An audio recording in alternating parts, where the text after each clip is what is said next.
សូមគោរពជំរាបសួរដល់ពុកម៉ែបងប្អូនកូនក្មួយទាំងអស់គ្នាថ្ងៃនេះយើងមកដើរលេងនៅកំពង់ចាមនាងខ្ញុំបានដើរលេងនៅកំពង់ចាមសូមគោរពអញ្ជើញបងប្អូនទាំងអស់គ្នាទស្សនានៅទស្សនីយភាពល្អស្អាតស្អាតពីខេត្តកំពង់ចាមទាំងអស់គ្នានេះគឺជាតំបន់មាត់ទន្លេដែលជាប់នៅស្ពានគីសណាតែម្ដងសូមគោរពអញ្ជើញបងប្អូនទាំងអស់គ្នាទស្សនា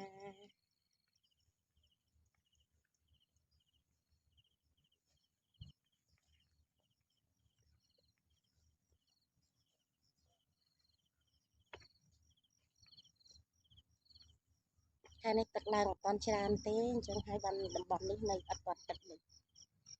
មានផ្កាស្បៃរឿងច្រើន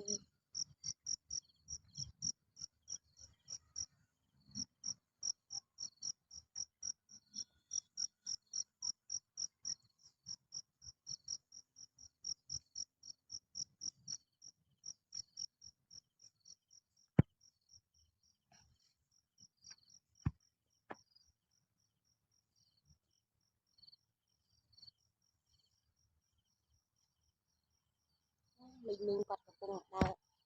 បេះស្អីទេបេះបន្លែអីគាត់ចាចាំយើងទៅសួរគាត់ថាគ្នាមកតែគាត់កំពុងតែធ្វើអីចាកំពុងដើរបេះអីយើងឆ្ងល់អត់ដែលឃើញគេដើរបេះ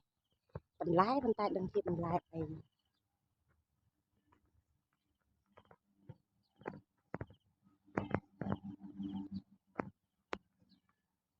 មីងក៏ដើរឡើងទៅលើបាត់ដែរ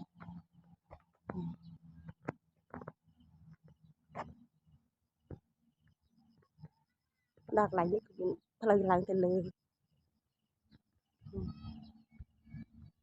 ចាសូមគោរពអរគុណដល់បងប្អូនទាំងអស់គ្នាដែលបានទស្សនាវីដេអូមួយនេះសូមជូនពរសុខភាពល្អរកទទួលទានមានបានគ្រប់ក្រុមគ្រួសារ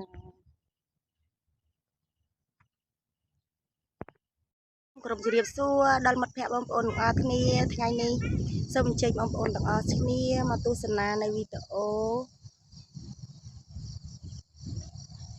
នៃទស្សនវិជ្ជាផ្សេងនៃទន្លេខេត្តកំពង់ចាមចាបងប្អូនទាំងអស់គ្នាស្ពានគឺស្ពានគីសូណានៃខេត្តកំពង់ចាមហើយនេះគឺជាសួនច្បារដែលមានផ្កាស្បៃរឿងស្រស់បំព្រងហើយនឹងខ្យល់អាកាសត្រជាក់បរិសុទ្ធនៅជួរមាត់ទន្លេតែទន្លេខាងនេះគឺយើងខាងជួរដីដុះចា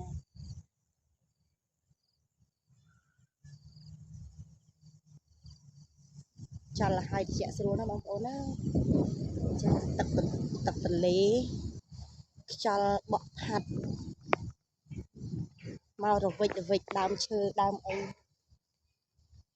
បក់បោកខ្យល់អាកាសត្រជាក់បរិសុទ្ធទឹកដន្លោកក្រាំងក្រែងក្រម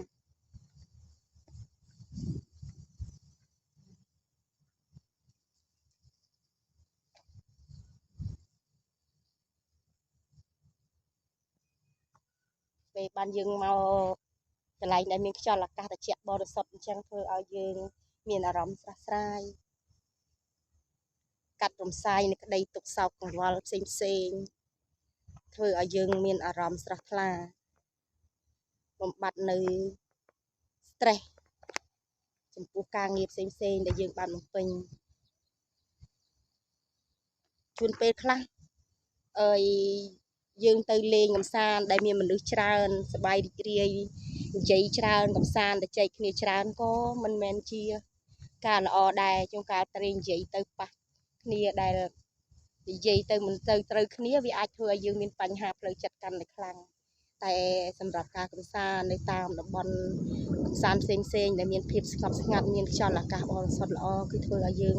មានអារម្មណ៍ស្រស់ស្រាយល្អសូម្បីតែសុខភាពផ្លូវកាយផ្លូវចិត្តគឺបានល្អទាំងអស់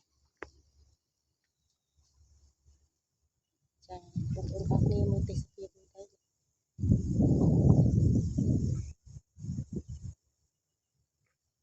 ចាសូមគោរពអរគុណចំពោះបងប្អូនដែលបានទស្សនានៅ